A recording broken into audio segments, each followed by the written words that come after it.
Assalamualaikum warahmatullahi wabarakatuh. Perkenalkan, nama saya Firian Salsabila dengan NIM C1C025051. Pada kesempatan kali ini saya akan mempresentasikan tentang hukum pajak, alasan pemerintah memungut pajak, teori dan asas pemungutan pajak. Dengan dosen pengampu mata kuliah perpajakan, Bapak Dr. Wirmi Eka Putra, SMSI. Untuk materi yang akan dibahas, yang pertama, pengertian hukum pajak, yang kedua, alasan pemerintah memungut pajak, yang ketiga, teori pemungutan pajak, yang keempat, asas pemungutan pajak, serta kesimpulannya. Pengertian hukum pajak. Hukum pajak mengatur wewenang pemerintah dalam mengambil sebagian kekayaan untuk kepentingan publik, termasuk dalam ranah hukum publik. Hukum pajak juga membentuk hubungan negara dan wajib pajak yang mengikat dan memiliki konsekuensi. Negara berhak memungut, wajib pajak berkewajiban untuk membayarnya. Klasifikasi hukum pajak. Terdapat dua klasifikasi. Yang pertama, hukum pajak material, yang memuat norma keadaan, perbuatan, peristiwa hukum yang dikenai pajak, mengatur subjek pajak, yaitu siapa yang dikenai pajak, objek pajak, peristiwa hukum yang dikenai pajak, tarif pajak, besarnya pajak yang harus dibayar, timbul dan hapusnya utang pajak. Untuk contoh pajak material, itu seperti ketentuan pajak penghasilan atau PPh, pajak pertambahan nilai, serta pajak penjualan atas barang mewah. Selanjutnya ada hukum pajak formal, yang memuat tata cara pelaksanaan hukum material agar terwujud dalam praktik, mengatur penetapan utang pajak, pengawasan terhadap wajib pajak, dan hak kewajiban wajib pajak. Untuk contohnya terdapat dalam UU Nomor 6 Tahun 1983 tentang Ketentuan Umum dan Tata Cara Perpajakan KUP, UU Nomor 19 Tahun 2000 tentang Penagihan Pajak dengan Surat Paksa, serta UU Nomor 16 Tahun 2000 tentang perubahan kedua atas UU KUP. Selanjutnya, alasan pemerintah memungut pajak. Secara konseptual, pajak merupakan iuran dari rakyat kepada negara yang dipungut berdasarkan undang-undang, bersifat memaksa, dan digunakan untuk membiayai pengeluaran negara demi kepentingan masyarakat luas. Beberapa alasannya, yang pertama itu untuk fungsi anggaran atau budget air. Pajak adalah tulang punggung penerimaan negara untuk belanja publik, dana untuk infrastruktur, pendidikan, kesehatan, dan pertahanan. Pemungutan pajak mutlak agar negara mampu menjalankan fungsi pemerintahan, pemenuhan kebutuhan masyarakat berkelanjutan. Yang kedua, fungsi mengatur. Pajak mendukung pembangunan ekonomi dan investasi publik, pertumbuhan ekonomi jangka panjang. Pajak adalah alat untuk memaksakan kebijakan sosial dan ekonomi. Pengenaan pajak tinggi untuk pengendalian konsumsi. Maksudnya, pengenaan pajak tinggi terhadap barang mewah atau minuman keras untuk pengendalian konsumsi. Selanjutnya, menopang kedaulatan dan ketahanan fiskal.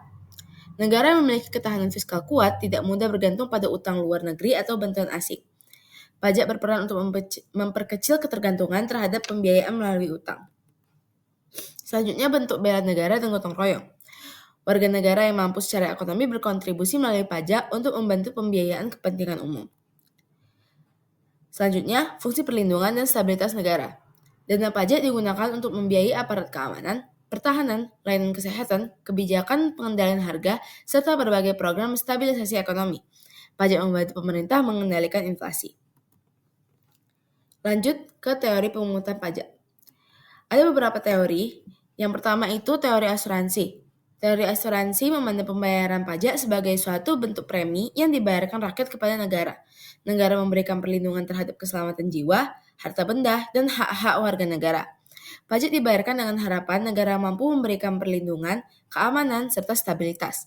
Dana pajak digunakan untuk membiayai pertahanan, keamanan, subsidi, dan berbagai layanan publik lainnya. Selanjutnya, teori kepentingan. Beban pajak dibebankan kepada rakyat berdasarkan tingkat kepentingan masing-masing terhadap negara. Semakin besar kepentingan seseorang atas perlindungan dan fasilitas yang diberikan negara, maka semakin besar pula pajak yang harus dibayarkannya. Negara berkewajiban melindungi jiwa dan harta masyarakat. Untuk itu diperlukan biaya. Biaya dibebankan kepada masyarakat dalam bentuk pajak sebagai konsekuensi atas perlindungan dan pelayanan yang diterima. Selanjutnya, teori daya pikul. Pajak harus dibayar sesuai dengan kemampuan masing-masing. Wajib pajak. Beban pajak harus sama beratnya, bukan sama jumlahnya. Oleh karena itu, pajak harus disesuaikan dengan tingkat penghasilan atau kekayaan yang dimiliki. Untuk mengukur daya pikul digunakan dua pendekatan. Yang pertama, pendekatan objektif melihat besarnya penghasilan atau kekayaan seseorang. Selanjutnya, unsur subjektif yang mempertimbangkan kebutuhan material yang harus dipenuhi. Selanjutnya, teori bakti. Sebagai warga negara yang berbakti, rakyat memiliki kewajiban untuk mendukung keberlangsungan negara. Salah satunya melalui pembayaran pajak. Dalam teori ini, negara dipandang memiliki hak untuk memungut pajak. Sementara, rakyat menyadari bahwa pembayaran pajak merupakan kewajiban moral dan hukum demi kelangsungan sistem pemerintahan dan pembangunan nasional. Selanjutnya, teori daya beli. Teori daya beli menitik beratkan pada dampak pemungutan pajak terhadap perekonomian. Pemungutan pajak berarti menarik daya beli masyarakat untuk kemudian dialihkan ke rumah tangga negara. Selanjutnya, negara menyalurkan kembali dana tersebut kepada masyarakat dalam bentuk pembangunan dan kesejahteraan umum. Teori ini juga berkaitan dengan pengenaan pajak atas konsumsi, seperti pajak bertambahan nilai dan pajak penjualan atas barang mewah. Semakin tinggi nilai suatu barang, maka semakin besar pajak yang akan dikenakan. Selanjutnya, asas pemungutan pajak. Asas pemungutan pajak ini adalah faktor penghubung yang menentukan negara yang berhak mengenakan pajak terhadap subjek dan objek pajak tertentu. Penting untuk memberikan kepastian hukum, menghindari pemajakan berganda, serta memastikan pemungutan pajak dilakukan secara adil dan sah. Terdapat 3 unsur penting asas tadi. Yang pertama adalah asas domisili.